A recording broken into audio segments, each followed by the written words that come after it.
Muito bem. Graças a Deus, mais um culto. Peço a todos os irmãos que abram as vossas Bíblias em Apocalipse, capítulo 6. Vamos utilizar como texto base os versículos 9 ao 11. A você que nos acompanha pelo canal Família Batista Prudente, também faço o convite para que você nos acompanhe com a sua Bíblia. Apocalipse capítulo 6, versículos 9 ao 11. Diz assim a palavra do Senhor: E havendo aberto o quinto selo, vi debaixo do altar as almas dos que foram mortos por amor da palavra de Deus e por amor do testemunho que deram. E clamavam com grande voz, dizendo: Até quando, ó verdadeiro e santo dominador, não julgas e vingas o nosso sangue dos que habitam sobre a terra? E foram dados a cada um compridas vestes brancas, e foi-lhes dito que repousasse ainda um pouco de tempo, até que também se completasse o número dos seus conservos e seus irmãos, que haviam de ser mortos como eles foram.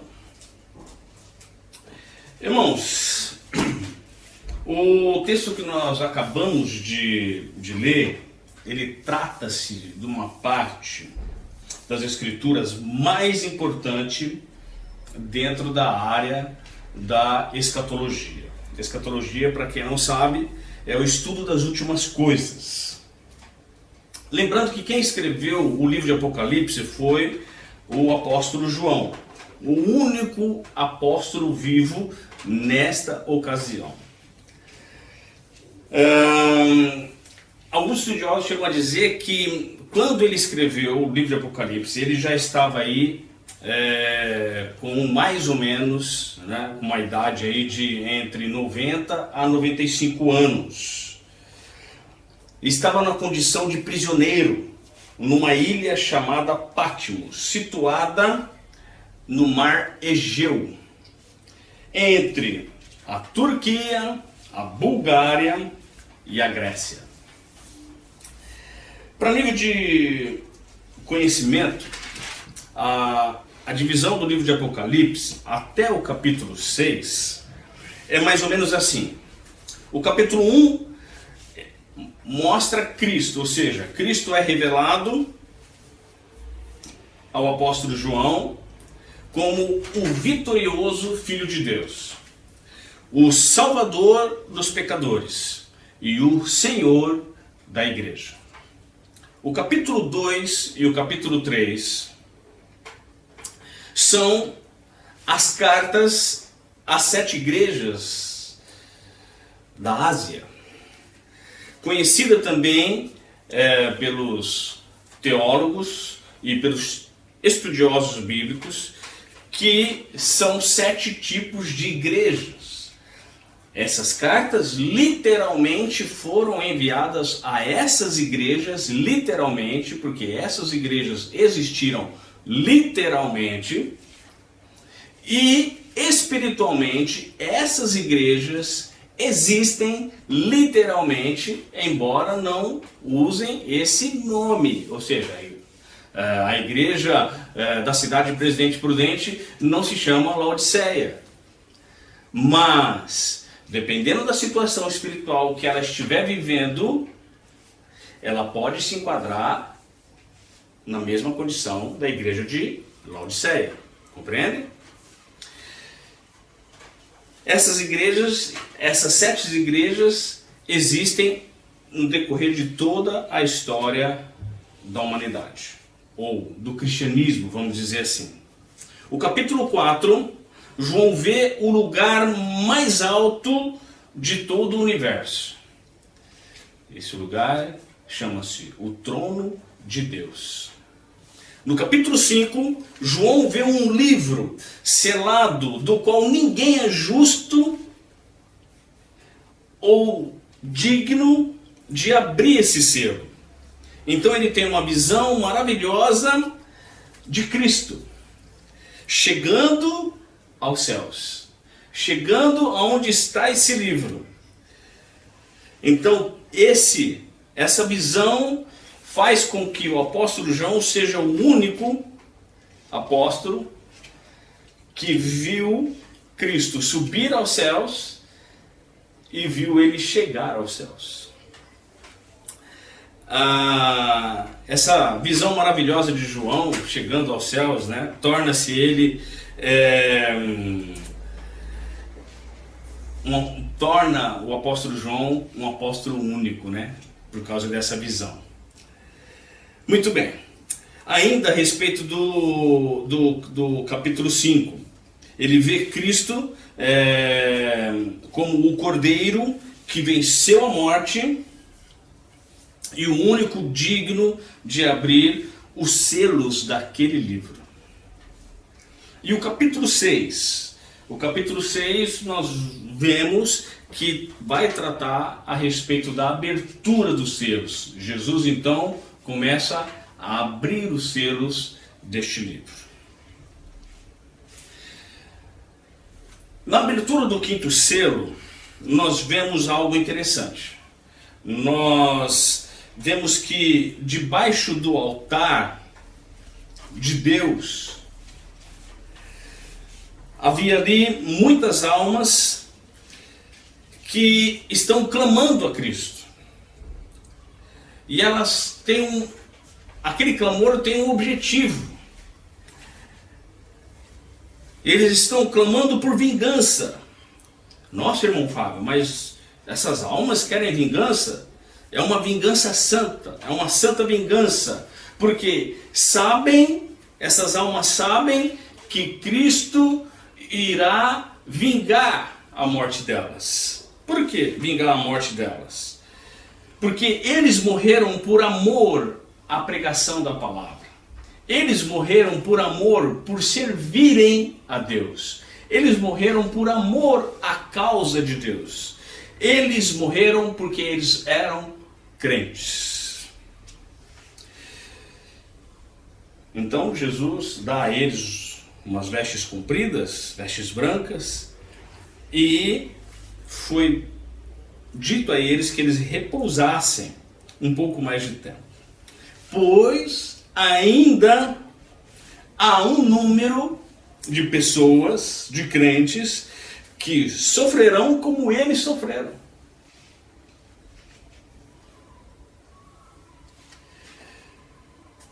Então, neste momento, quando esse número for completo, Cristo irá então atingir a meta dele. A meta daquele número. Até agora morreram 99 dos que eram para morrer. É para morrer quanto? 100? Sim. Então quando morreu o 100º, pronto, acabou. Pronto, agora Cristo vai vingar. Ai da terra, quando esse dia chegar. Hoje, nós vamos aí dar continuidade aos estudos sobre as marcas de Cristo. E eu gostaria de estar meditando com os irmãos sobre o seguinte título: A Meta de Deus. Nós vamos tratar aí um pouco sobre vida cristã e vamos ver um pouquinho também de escatologia, doutrina das últimas coisas.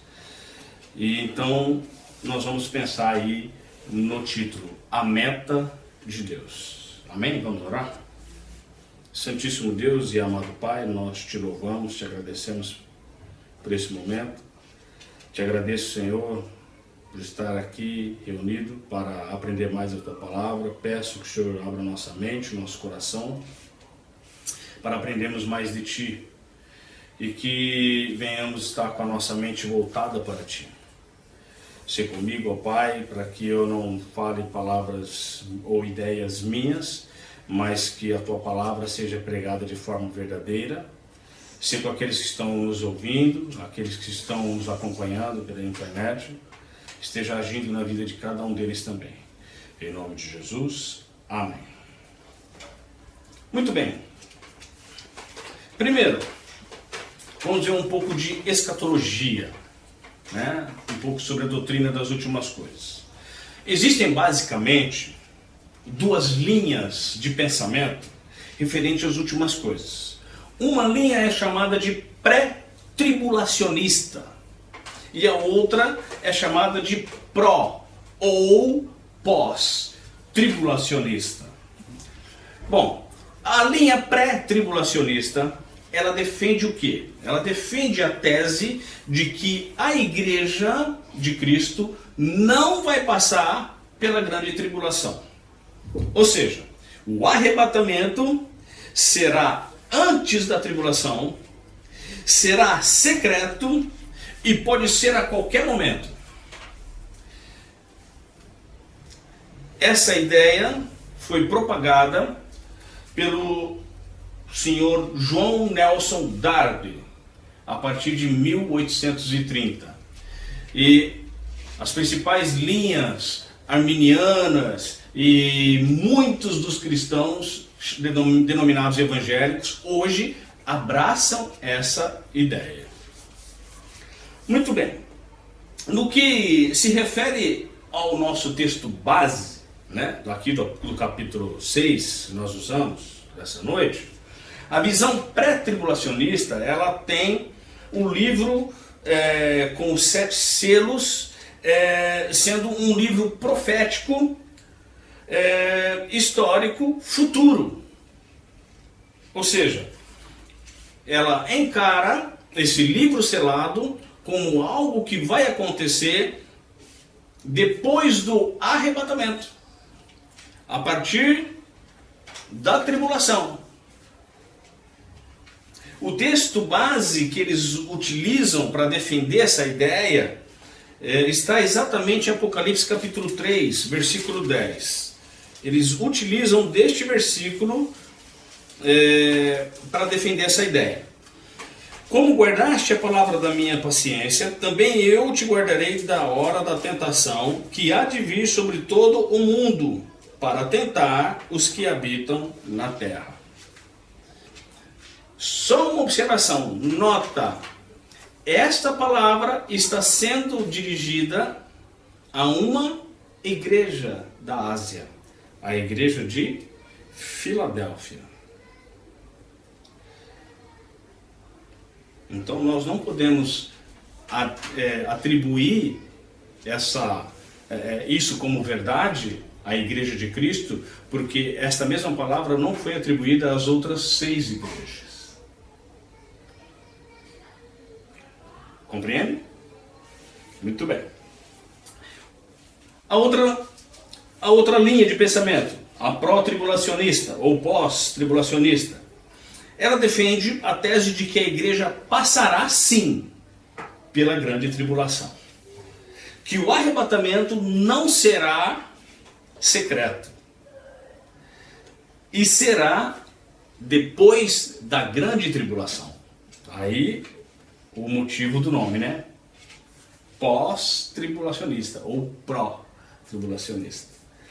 No que se refere ao nosso texto base que nós usamos hoje, né, do capítulo 6 de Apocalipse, a visão do pró-tribulacionista, ele tem o livro selado como sendo o livro da história do mundo, sendo um livro onde mostra ali tudo o que vai acontecer no mundo. A ação da abertura dos selos nada mais é do que a liberação, ou seja, o desenrolar da história do mundo a partir da ascensão de Cristo. O texto base de defesa que pode ser utilizado para essa linha de pensamento está em 1 Tessalonicenses. 1 Tessalonicenses, eu não sei se eu marquei o 1 Tessalonicenses ou é a 2 Tessalonicenses, segunda carta aos Tessalonicenses.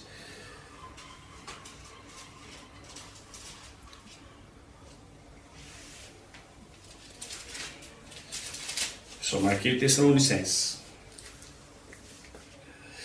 Segunda carta de Paulo aos Tessalonicenses, capítulo 2, versículo 1 ao 6, diz assim: Ora, irmãos, rogamo-vos pela vinda do nosso Senhor Jesus Cristo e pela nossa reunião com Ele, que não vos movais facilmente do vosso entendimento, nem vos perturbeis, quer por espírito, quer por palavra, quer por epístola, como de nós, como se o dia de Cristo estivesse já perto.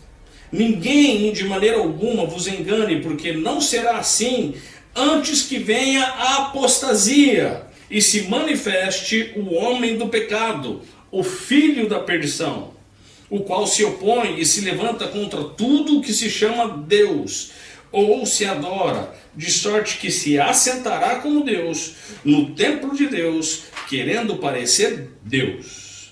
Não vos lembrais de que essas coisas vos dizia quando ainda estava convosco, e agora vós sabeis o que detém, para que o seu próprio tempo seja manifestado. Então, essa passagem dá uma explicação muito clara, uma vez que essa carta aos irmãos da igreja de Tessalônica também é abrangente para todos os cristãos no mundo, para todos os irmãos no mundo.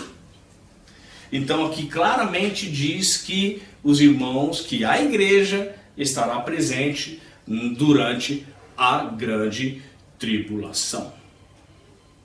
Outro versículo que nós podemos usar está lá no texto base da nossa mensagem, Apocalipse 6, versículo 11.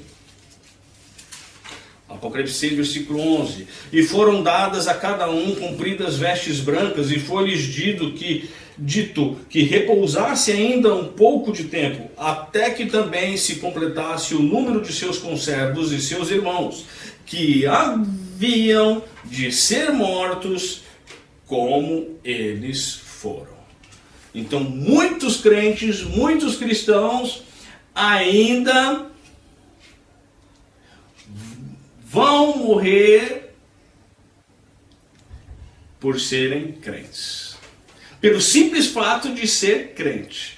Pelo simples fato de se reunirem, como nós nos reunimos aqui, por falar de Cristo para o seu vizinho, por falar de Cristo para o seu patrão, por falar de Cristo para o seu colega da escola, por falar de Cristo para um familiar seu. A forma com que se vê os elementos contidos nos selos deste livro também é um pouco diferente da visão entre as duas linhas, a pré-tribulacionista e a pós-tribulacionista. Eles são diferentes a forma como que eles vê. A visão pré-tribulacionista, o livro selado traz a história do domínio do anticristo. E tem o anticristo no primeiro selo, ou melhor, e tem essa visão do primeiro selo como a vinda ou o surgimento do anticristo. E os segundo, terceiro e quarto selos são ações do anticristo sobre a humanidade. Também se defende o sexto e o sétimo selo dessa mesma forma, como ação do anticristo. Ou seja, para os defensores da visão pré-tribulacionista, o diabo é quem tem todo o poder. O diabo é quem tem o domínio de tudo, a partir do arrebatamento. Na visão pró-tribulacionista, o livro selado é a história do mundo sobre os decretos eternos de Deus. A abertura dos selos é uma demonstração da soberania de Deus. É uma demonstração do domínio de Deus, ou o domínio total de Deus na história do mundo. O diabo e os grandes poderosos, no decorrer de toda a história da humanidade, não passam aí de meros protagonistas. O primeiro selo que é aberto, assim que Cristo chega aos céus, sai o cavalo branco e o seu cavaleiro. E ele traz ali algumas características que não servem para quem será derrotado.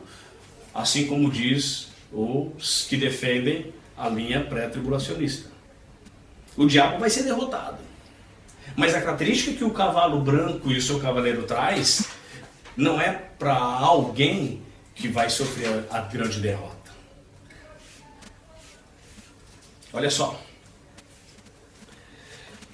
Versículo 1, capítulo 6. E havendo o cordeiro aberto um dos selos, olhei e ouvi um dos 4 animais que dizia como em voz de trovão: vem e vê.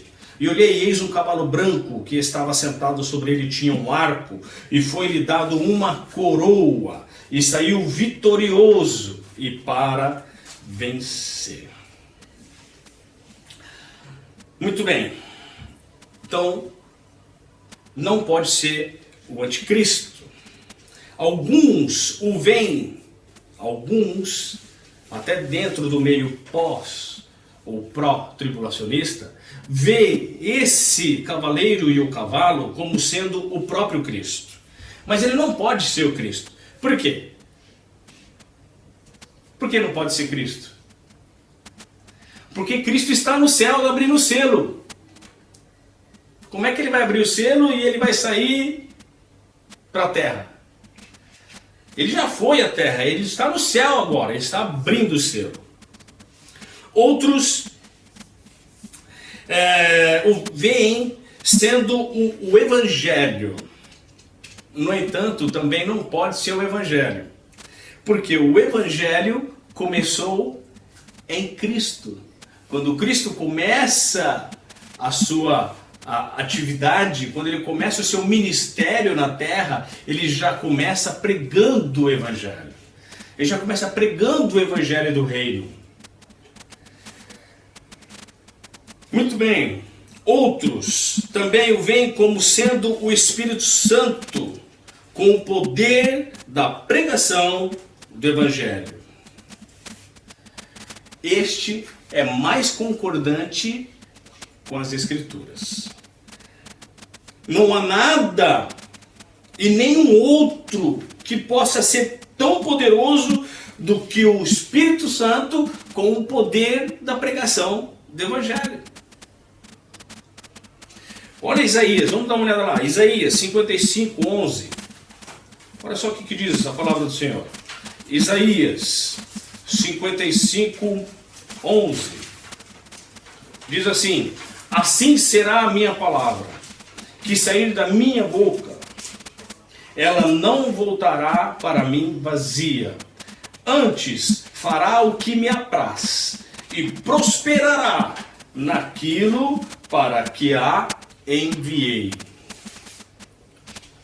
A pregação do evangelho tem poder tanto para salvar o pecador quanto para condenar o pecador. Ela não volta vazia. Aqueles que estão destinados a serem salvos serão salvos pela pregação do evangelho.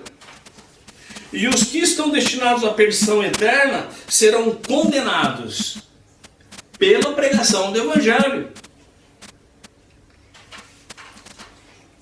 Isso segundo o quê? Segundo o propósito, o decreto eterno de Deus.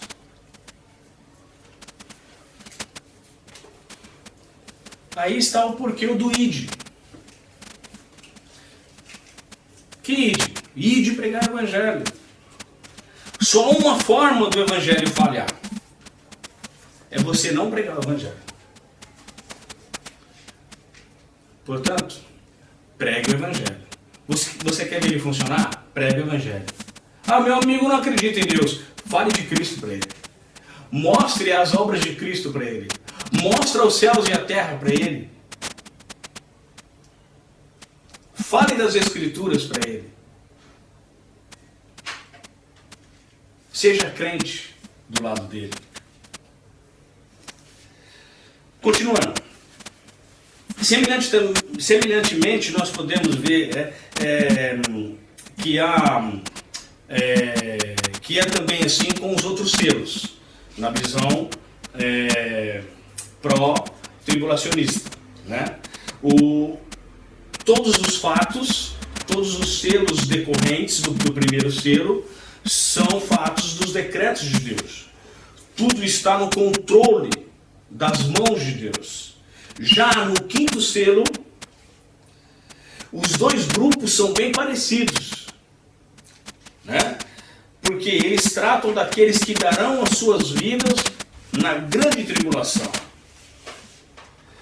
Só que levanta um ponto de interrogação, né? Mas espera aí, se vai ter um arrebatamento, não vai ter mais crente aqui na terra, aí vai ter a grande tribulação, segundo os pré-tribulacionistas. Como é que durante a tribulação vão ter crentes que vão dar as suas vidas?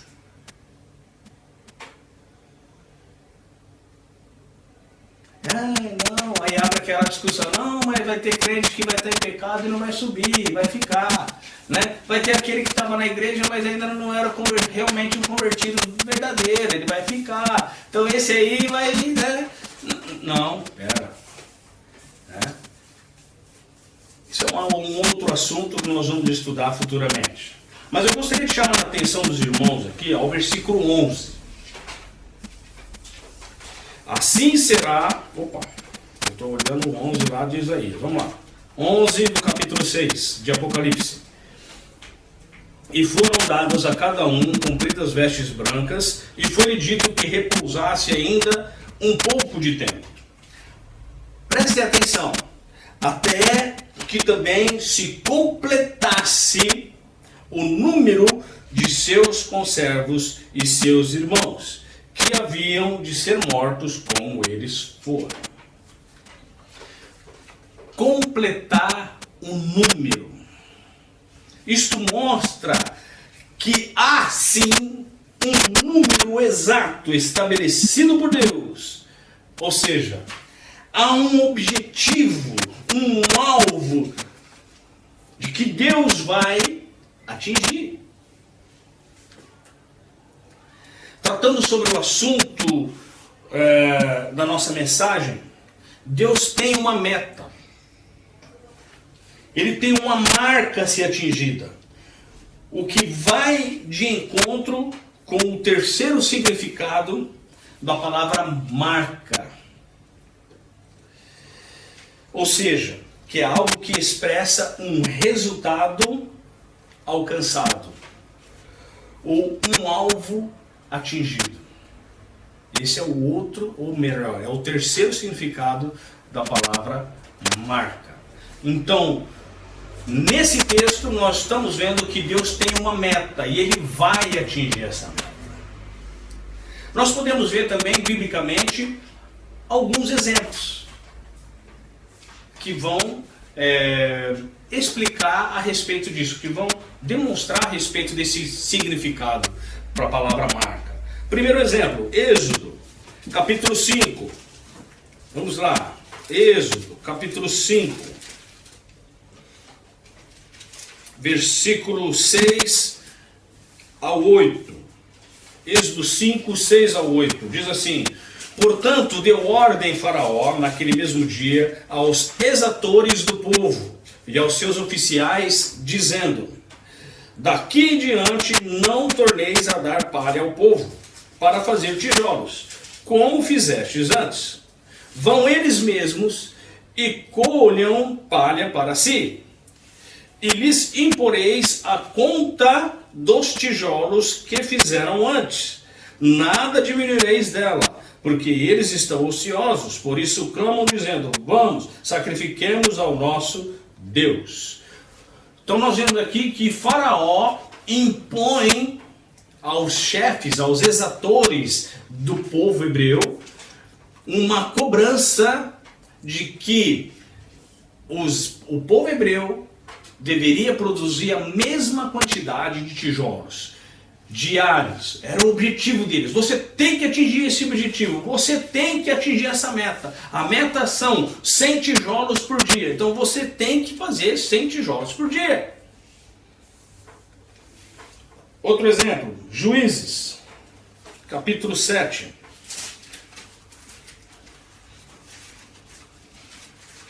Juízes, capítulo 7, versículo 1 ao 7, diz assim: então Jerubaal, que é Gideão, se levantou de madrugada, e todo o povo que com ele havia. E se acamparam junto à fonte de Arode, de maneira que tinham o arraial dos midianitas para o norte, no vale, perto do outeiro de Moré. E disse o Senhor a Gideão: muito é o povo que está contigo, para eu dar aos midianitas em sua mão, a fim de que Israel não se glorie contra mim, dizendo: a minha mão me livrou. Agora, pois, apregou aos ouvidos do povo, dizendo: quem for medroso e tímido, volte e retire-se apressadamente das montanhas de Gileade. Então voltaram do povo 22.000, e 10.000 ficaram.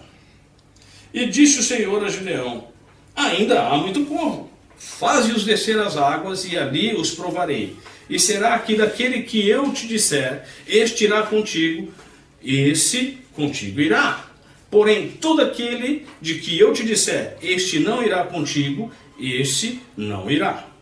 E fez descer o povo às águas. Então o Senhor disse a Gideão: qualquer que lamber as águas com a sua língua, como as lambe o cão, esse porás à parte, como também a todo aquele que se abaixar de joelhos a beber. E foi o número dos que lamberam, levando a mão à boca, 300 homens. E todo o restante do povo se abaixou de joelhos a beber as águas. E disse o Senhor a Gideão: com estes 300 homens que lamberam as águas, vos livrarei, e darei os midianitas na sua mão. Portanto, todos os demais se retirem, cada um ao seu lugar. Deus não queria entregar os midianitas para uma quantidade grande de soldados de Israel. Somente para 300. Então, Deus faz com que Gideão desce com esses homens até aquelas águas, e ali mostra para Gideão: olha, somente esses 300. Então Deus atingiu naquele momento a meta dele. Essa é a minha meta, esse é o meu objetivo, 300 homens. O resto pode dispensar. Outro exemplo. Primeira carta de Paulo aos Coríntios, capítulo 9. Primeiro aos Coríntios, capítulo 9. Versículo 24 e 25. Diz assim: não sabeis vós que os que correm no estádio, todos, na verdade, correm, mas só um leva o prêmio? Correi de tal maneira que o alcanceis. E todo aquele que luta, de tudo se abstém. Eles o fazem para alcançar uma coroa corruptível. Nós, porém, uma incorruptível. Então nós vemos aí que esse prêmio é uma marca alcançada. É o objetivo alcançado. Ele atingiu a marca de melhor corredor. Ele atingiu como nós temos aí nas Olimpíadas, um recorde. Ele chegou em primeiro lugar em tanto tempo. Ele atingiu a marca, ele atingiu a meta, ele chegou aonde ele queria.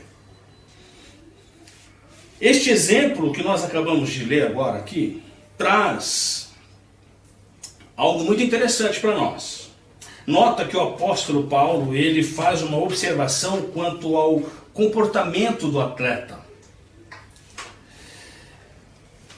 O comportamento que mostra ali a vida cristã.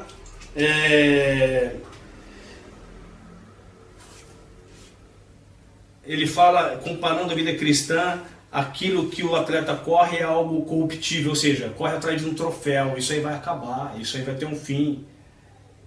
Mas nós, como cristãos, corremos para alcançar a glória de Deus, para chegar aos céus.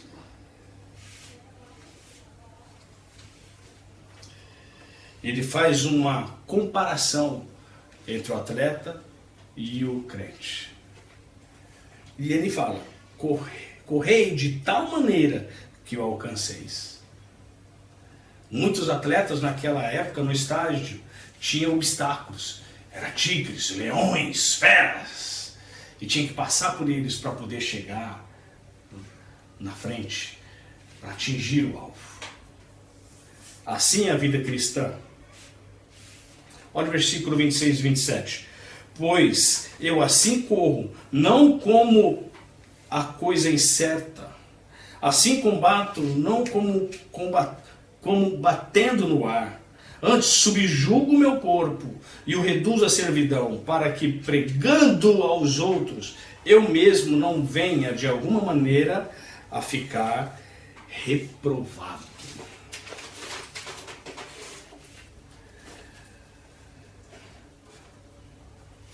Outro exemplo, João, capítulo 19. Evangelho de João, capítulo 19, versículo 30. Nós temos outro exemplo. E quando Jesus tomou o vinagre, Jesus está sendo crucificado, está pendurado na cruz. Então, quando ele tomou o vinagre, disse: está consumado. E inclinando a cabeça, entregou o Espírito. Atingi a marca, atingi o objetivo do meu Pai, o alvo do meu Pai era que eu morresse pelos pecadores. Então Jesus disse isso: atingi o alvo do meu Pai, atingi a meta do meu Pai, que era vir e morrer pelos miseráveis pecadores. Apocalipse, capítulo 20. Apocalipse, capítulo 20. Temos aí um outro exemplo. Versículos 11 ao 15. Diz assim: e vi um grande trono branco e o que estava sentado sobre ele, de cuja presença fugiu a terra e o céu, e não se achou lugar para eles. E vi os mortos, pequenos e grandes, que estavam diante de Deus, e abriram-se os livros, e abriu-se outro livro, que é o da vida. E os mortos foram julgados pelas coisas que estavam escritas nos livros, segundo as suas obras. E deu o mar os mortos que nele havia, e a morte e o inferno deram os mortos que neles havia, e foram julgados cada um segundo as suas obras, e a morte e o inferno foram lançados no lago de fogo. Esta é a segunda morte. E aquele que não foi achado escrito no livro da vida, foi lançado no lago de fogo. A meta de Deus no juízo final é aquele que não tiver um nome escrito no livro da vida ser lançado no lago de fogo.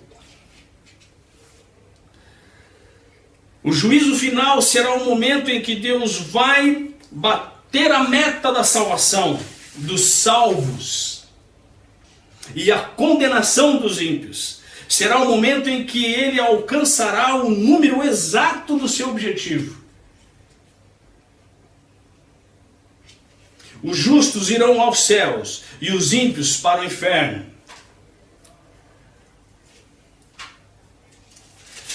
E entre eles estão quem? Olha o capítulo 21 aí, ó, versículo 8.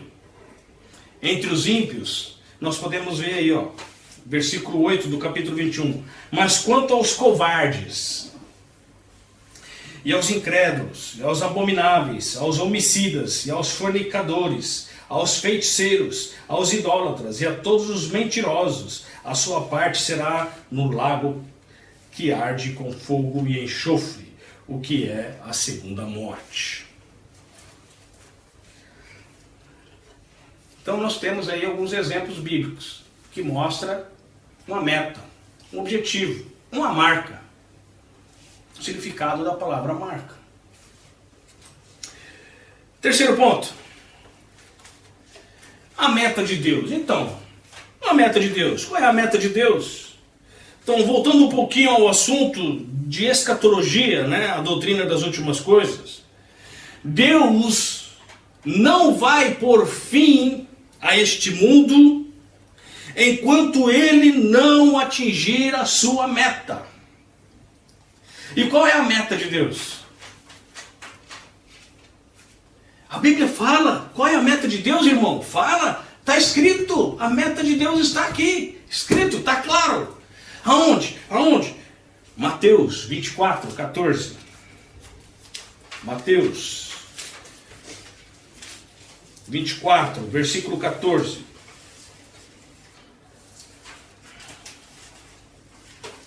Mateus 24, 14 diz assim: e este evangelho do reino será pregado em todo o mundo, em testemunho a todas as nações. O versículo termina aí?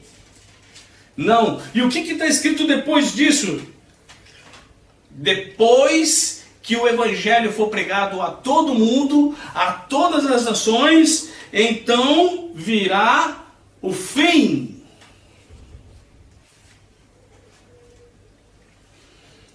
Você faz parte do grupo de pessoas que pregam o evangelho, que está ajudando, vamos dizer assim, no bom sentido, né? Na obra do Senhor, no ide de Deus, de pregar a todas as nações. É por isso que ele deixou a ordem de ir e pregar o evangelho. E é para isso, e é por isso que podemos crer que realmente e concordantemente com as Escrituras, o cavalo branco e o seu cavaleiro do primeiro selo aberto é o Espírito Santo com o poder da pregação do evangelho. João, capítulo 14, versículo 26, olha lá, João 14, 26. Olha o que diz aí, João 14, 26. Mas aquele Consolador, o Espírito Santo, que o Pai enviará em meu nome, ele vos ensinará todas as coisas e vos fará lembrar de tudo quanto vos tenho dito. Nota que Jesus está falando isso aos seus discípulos. Ele está falando a respeito da vinda do Espírito Santo. Olha, o Consolador, ele virá depois de mim. Ele vai ensinar vocês. Ele vai fazer vocês se lembrar de tudo que eu estou pregando, de tudo que eu estou falando. Lucas, capítulo 24, versículo 49. Lucas 24, 49. Jesus, depois de sua morte, antes de subir aos céus, aparece aos discípulos e dá orientações aos seus discípulos. E ele vira para os seus discípulos e diz assim: eis que sobre vós envio a promessa de meu Pai. Ficai, porém, na cidade de Jerusalém, até que do alto sejais revestidos de poder. Então Jesus dá a ordem: fiquem em Jerusalém. Virá sobre vocês aquele que vem e vai revestir vocês de poder. Olha o versículo 46 e 47. E disse-lhes: assim está escrito, assim convinha que o Cristo padecesse e ao terceiro dia ressuscitasse dentre os mortos, e que em seu nome que em nome de Cristo fizesse o quê? Se pregasse o arrependimento e a remissão dos pecados em todas as nações, começando por onde? Por Jerusalém. E aí, o que aconteceu? Atos 2, vamos lá, olha, estamos vendo história. Estamos vendo a história da igreja, a história do cristianismo. Então depois disso aconteceu o quê? Atos 2, versículo 1. A partir do versículo 1, olha aí. E cumprindo-se o dia de Pentecostes, estavam todos concordemente no mesmo lugar. Onde que eles estavam? Em Jerusalém. Seguindo a ordem, obedecendo a ordem que Jesus disse: fiquem em Jerusalém, que lá vocês serão revestidos. E aí eles ficaram ali e, cumprindo-se aquele dia, eles estavam todos concordemente no mesmo lugar. E de repente veio do céu um som como de um vento veemente e impetuoso e encheu toda a casa em que estavam assentados. E foram vistas por eles línguas repartidas como que de fogo, as quais pousaram sobre cada um deles. E todos foram cheios do Espírito Santo e começaram a falar noutra línguas, conforme o Espírito lhes concedia que falassem. E em Jerusalém estavam habitando judeus, homens religiosos de todas as nações que estão debaixo do céu. E quando aquele som ocorreu, ajuntou-se uma multidão e estava confusa, porque cada um os ouvia falar na sua própria língua. E todos pasmavam e se maravilhavam, dizendo uns aos outros: pois que não são galileus todos esses homens que estão falando? Como, pois, os ouvimos cada um na nossa própria língua em que somos nascidos? Partos e medos, elamitas, e os que habitam na Mesopotâmia, Judéia, Capadócia, Ponto e Ásia, e Frígia, e Panfilha, e Egito, e partes da Líbia, junto a Cirene, e forasteiros romanos, tanto judeus como prosélitos, cretenses e árabes, todos nós temos ouvido em nossas próprias línguas falar das grandezas de Deus. Eis o cavalo branco, eis o primeiro selo aberto. O Espírito Santo, com o poder da pregação do Evangelho. Aqueles homens que eram naturais de vários países, entendiam nas suas próprias línguas o que aqueles apóstolos, galileus, sem estudo, sem formação nenhuma, estavam falando. Como? Como é que ele é um mísero pescador, um galileu? Lá na Galileia não tem nada de bom. Lá ninguém estuda, ninguém quer saber de nada, só quer saber de pescar. Como é que eles podem saber falar um idioma diferente? E o Espírito Santo capacita aqueles servos de Deus e eles começam a pregar o Evangelho a partir de Jerusalém.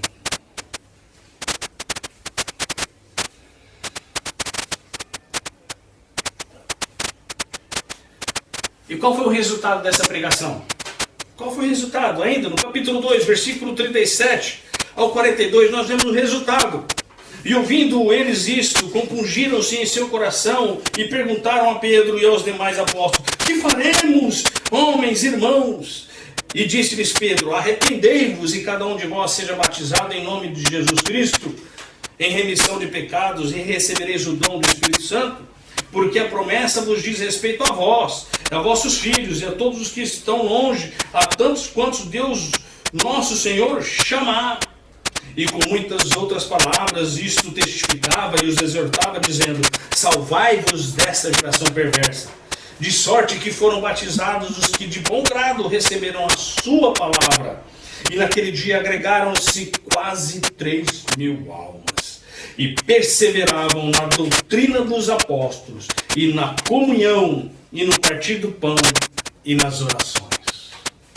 Eis o resultado da pregação do Evangelho. Arrependimento de pecadores, salvação de pecadores, firmeza na doutrina, perseverança na doutrina, na oração, na ajuda, no partir do pão.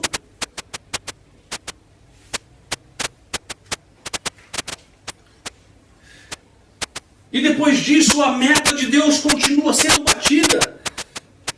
Atos 2, 46 e 47 diz: e perseverando unânimes todos os dias no templo e partindo pão em casa, comiam juntos com alegria e singeleza de coração, louvando a Deus e caindo na graça de todo o povo. E todos os dias acrescentava o Senhor à igreja aqueles que se haviam de salvar.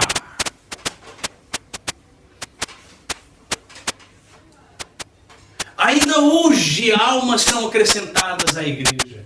Ainda hoje há salvação. Ainda hoje há pregação do Evangelho verdadeiro. Ainda hoje há arrependimento.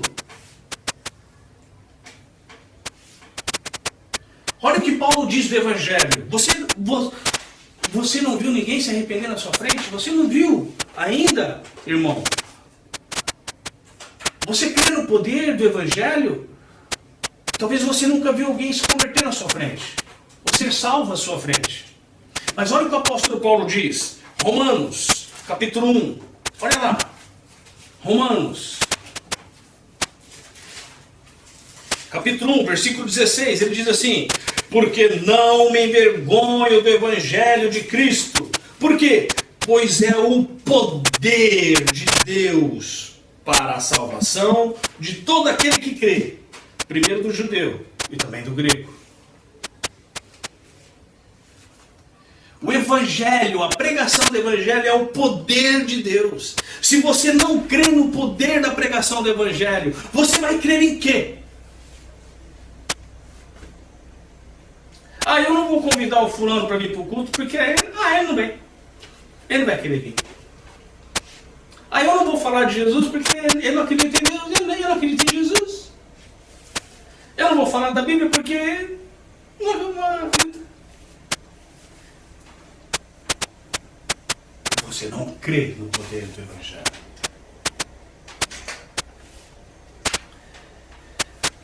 Uma pessoa só pode ser salva por meio do evangelho. É só por meio da pregação do evangelho que ela vai saber, que ela vai receber a fé salvadora. O que está escrito em Romanos capítulo 10, 17? Olha lá, Romanos 10, 17. Romanos 10, 17 diz assim: de sorte que a fé é o quê? É pelo sonho? É pelo teatro? É pelas festas? É pelo futebol? É pelo passeio? Irmão, mas não tem nada de mal a gente passear, né? Não tem nada de mal a gente jogar futebol. Não. Coloque a pregação do evangelho no meio para você ver como fica melhor ainda. De sorte que a fé é pelo ouvir, e o ouvir pela palavra de Deus.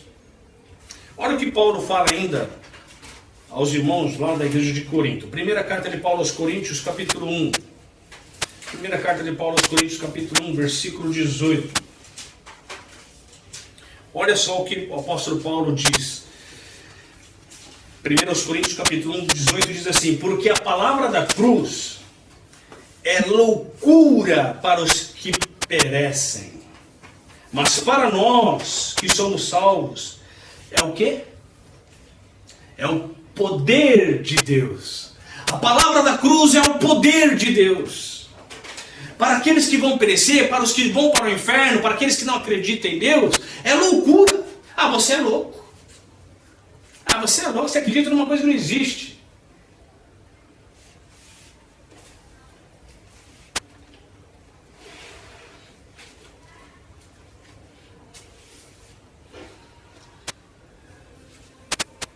Nada, nem ninguém pode parar o Espírito Santo com o poder da pregação do Evangelho. Nada. Este cavalo branco saiu vitorioso, e para vencer, a moda não pode parar a pregação do Evangelho. As festas não podem parar com o Evangelho. As músicas, os shows, os artistas, as autoridades, os políticos,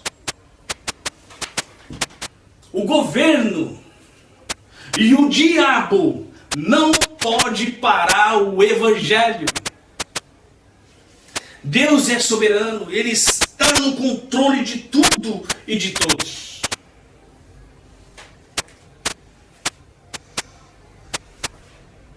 Quem pode parar o Evangelho?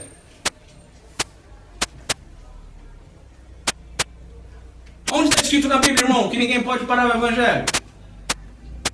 Que ninguém pode atrapalhar a obra de Deus? Daniel, capítulo 4, versículo 35. Eis a resposta. Daniel 4, 35. E todos os moradores da terra são reputados em nada. E segundo a sua vontade, vontade de quem? A vontade de Deus, Ele opera com o exército do céu e os moradores da terra.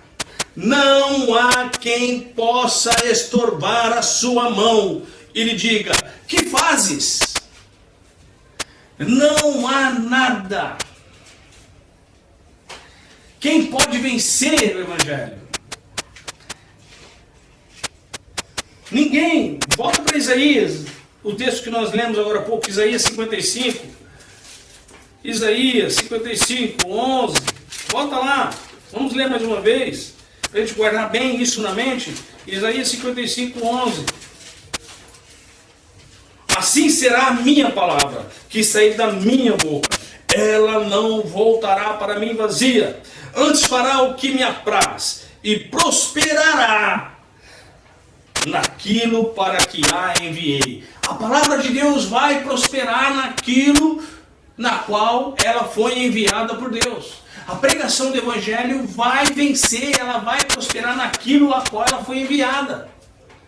Mas irmão Fábio, mas se ali tiver 50 pessoas e as 50 pessoas ouvirem a pregação do Evangelho e não forem salvas, não se arrependerem dos seus pecados, o Evangelho não falhou? Aí não falhou, porque é pela pregação daquele Evangelho para aquelas 50 pessoas aquelas 50 pessoas serão condenadas.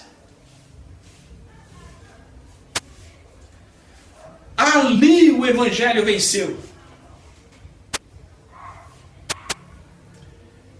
E mesmo se houver apenas uma conversão, o Evangelho venceu 2 vezes.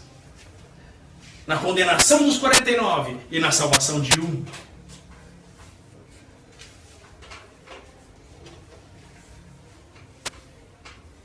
Conclusão. Deus tem um objetivo, um alvo, uma meta. Ela foi traçada e definida na eternidade passada. E Ele vai bater a sua meta. E o ser humano está envolvido diretamente nisso. Eu pergunto hoje, qual é o seu objetivo de vida? Qual é o seu objetivo de vida? Qual é o seu alvo? Qual é a sua meta? Casa, carro, estabilidade financeira, corpão sarado, conquistar o amor da sua vida, né? Ser o chefe da empresa onde você trabalha, ser um empresário, curtir a vida, ganhar muito dinheiro, ser famoso.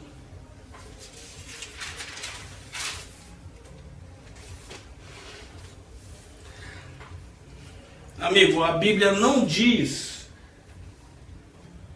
que você não pode ter uma boa vida. Ela não diz. Mas ela diz uma coisa para aqueles que pensam ou se preocupam com essas coisas. Mateus. Vamos lá para Mateus. Mateus, capítulo...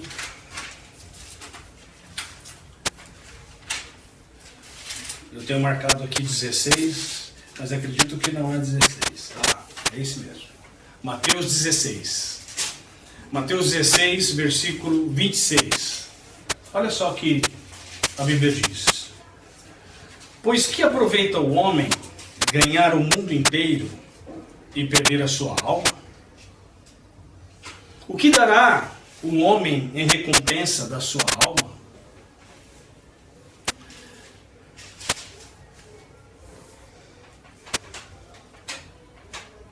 O que aproveita? Que proveito você vai ter de ganhar todas essas coisas, de atingir todos esses objetivos, carro, casa, fama, poder, dinheiro, e perder a sua alma?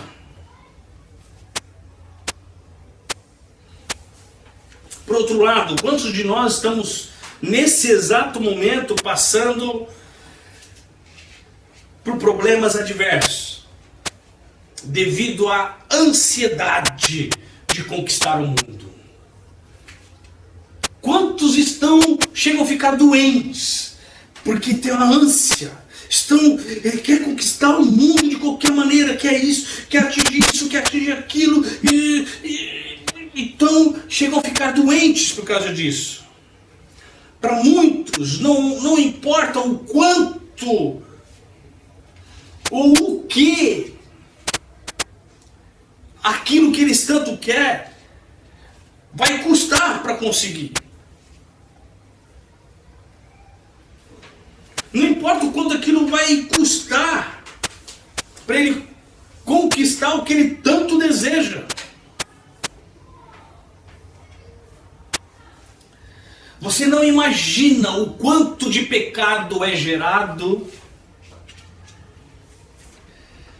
e praticado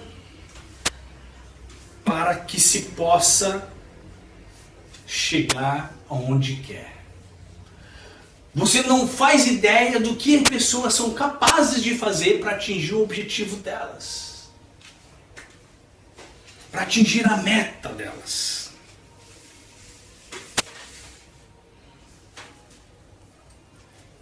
Mateus 6, conhecido por muitos irmãos e praticado por poucos. Mateus 6, 31 e 32 diz assim: não andeis, pois, inquietos, dizendo que comeremos, ou que beberemos, ou com que nos vestiremos, porque todas essas coisas os gentios procuram. De certo, vosso Pai bem sabe que necessitais de todas essas coisas. Para você que ainda não é salvo, a palavra gentil é uma pessoa sem Cristo, é uma pessoa sem Deus, é uma pessoa que vive por ela mesma. Se tudo na sua vida, ou seja, se tudo que você faz é para o seu próprio desejo, a Bíblia chama você de gentil. Uma pessoa que não pertence ao reino de Deus. É uma pessoa na qual o pecado reina em sua vida. Ah, mas não sou assim tão mal. Eu sou tão bonzinho. Deus sabe o que você já fez para conseguir aquela posição na empresa onde você trabalha. Deus sabe o que você fez para conseguir ser bem visto no ambiente onde você vive. Deus sabe tudo o que você faz.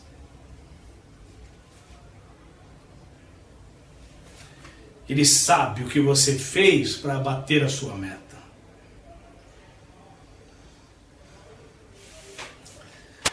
Para você que ainda não está em Cristo, eu tenho uma má notícia.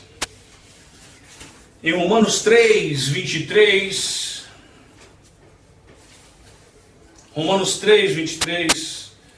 nós vemos a má notícia. Porque todos pecaram e destituídos estão da glória de Deus. O seu pecado separou você de Deus. O seu pecado impede que você chegue até Deus. Mas eu tenho uma boa notícia. Apocalipse 3, 20 traz uma boa notícia. Diz assim: eis que estou à porta e bato. Se alguém ouvir a minha voz e abrir a porta, entrarei até ele, e com ele cearei e ele comigo. Hoje Cristo te chama. Hoje o evangelho da pregação, o evangelho do reino, ou melhor, a pregação do evangelho do reino está sendo pregada a você. Olhe para Cristo, renda-se a Cristo.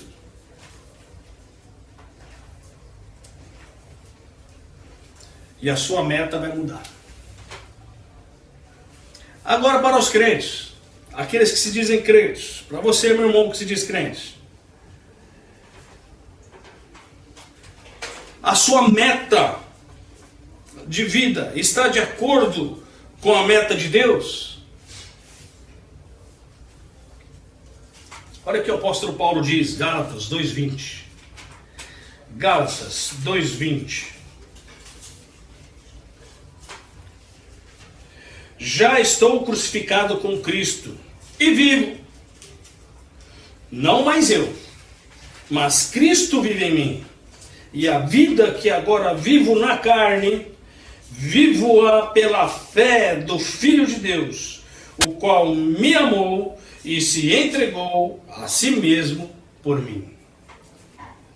A sua meta de vida é, como o apóstolo Paulo está falando aqui, você vive não mais para você, não mais para fazer a sua vontade, mas para fazer a vontade de Deus. Que meta você está trabalhando para atingir? Vamos voltar lá para a primeira carta de Paulo aos Coríntios, capítulo 9, versículo 25. Que meta você está querendo atingir? Em que você está trabalhando? E todo aquele que luta, de tudo se abstém. Eles o fazem para alcançar uma coroa corruptível. Nós, porém, uma incorruptível. A sua luta, a sua meta está te levando a conquistar o quê? O seu comportamento para atingir a sua meta, ou melhor, é para algo corruptível? Ah, eu quero ser um grande diretor de indústria.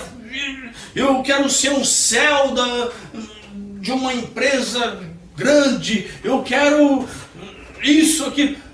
Isso é corruptível. Eu quero ter dinheiro para poder chegar numa loja e comprar o tênis azul, o vermelho, o branco, o espelho.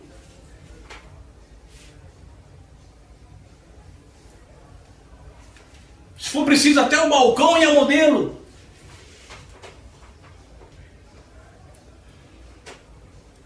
Em que você está aplicando os seus esforços? Os seus esforços estão sendo aplicados em quê?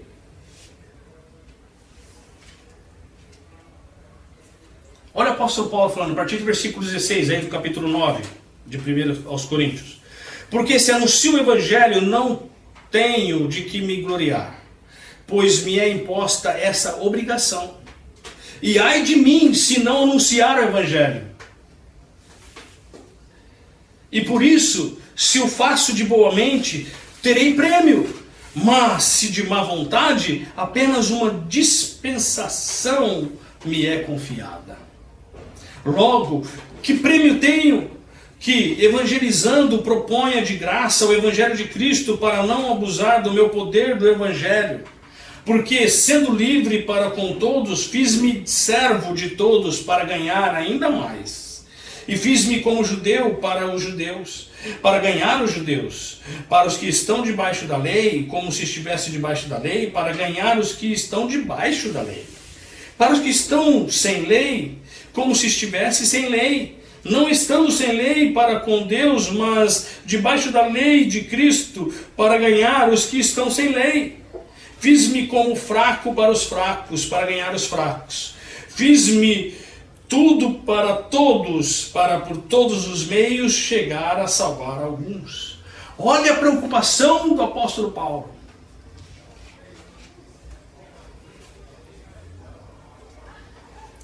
Como você tem se apresentado a Deus? Se você vai batalhar, se você vai correr, se você quer atingir uma meta, você precisa se exercitar. Você precisa se fortalecer, você precisa se preparar para atingir a meta. Então como que você está se apresentando para Deus? Segunda carta de Paulo ao Timóteo, vamos lá. Segunda carta de Paulo ao Timóteo. Segunda carta de Paulo ao Timóteo, capítulo 2, versículo 15. Olha aí que o apóstolo Paulo diz: procura apresentar-te a Deus. O quê? O que está escrito aí? Procura apresentar-te a Deus aprovado. Se você se apresentasse a Deus agora, nesse exato momento, será que você receberia o selo da aprovação? Você está aprovado, meu filho. Mas ele continua. Como obreiro que não tem de se envergonhar e que maneje bem a palavra da verdade. Qual é a palavra da verdade? Bíblia.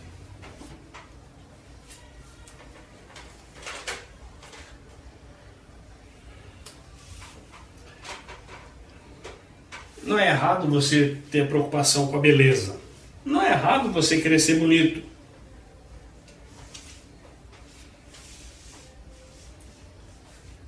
Mas o que você tem que ter de bonito são os pés. Isaías 52, 7. Isaías 52, 7. Abre lá a sua Bíblia. Isaías 52, 7. O que diz aí Isaías 52, 7? Quão formosos são sobre os montes. O que são formosos sobre os montes? O que são formosos? Os pés. Quão formosos são sobre os montes os pés. De quem? Os pés de quem? Os pés dos que anunciam as boas novas, que faz ouvir a paz, do que anuncia o bem, que faz ouvir a salvação, do que diz a Sião, o teu Deus reina. O pé bonito tem aquele que prega a palavra de Deus. Abrindo aqui um parênteses, meu amigo, minha amiga, você está procurando o amor da sua vida? Veja se ele tem o pé bonito. A forma com que ele encara o Evangelho, a forma com que ele defende o Evangelho de Cristo, é a forma com que ele vai tratar você, é a forma com que ele vai cuidar de você. Não há na história ninguém que deu a sua vida por alegrar ou divertir o mundo com as coisas do mundo.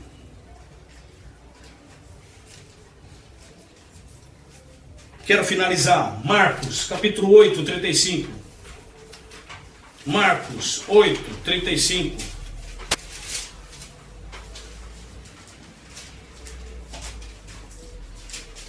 Porque qualquer que quiser salvar a sua vida, perdê-la-á. Mas qualquer que perder a sua vida por amor de mim e do Evangelho, esse a salvará. Qual é a sua meta? Qual é a sua meta? Que Deus nos abençoe. Vamos orar? Santíssimo Deus e amado Pai, graças te damos, Senhor, pela tua palavra. Pedimos ao Senhor a tua misericórdia por nós, a tua orientação, a tua direção, para que tenhamos, ó Pai, a nossa meta voltada para a tua palavra. A nossa meta, Senhor, de vida, servir a ti e fazer a tua vontade. Ser com aqueles que nos escutaram hoje, escutarão pela internet, ser conosco no decorrer dessa semana, ser com a dona Vilma, Senhor, está hospitalizada. Enfim, Senhor, também pedimos que o Senhor nos abençoe com chuva. Em nome de Jesus. Amém.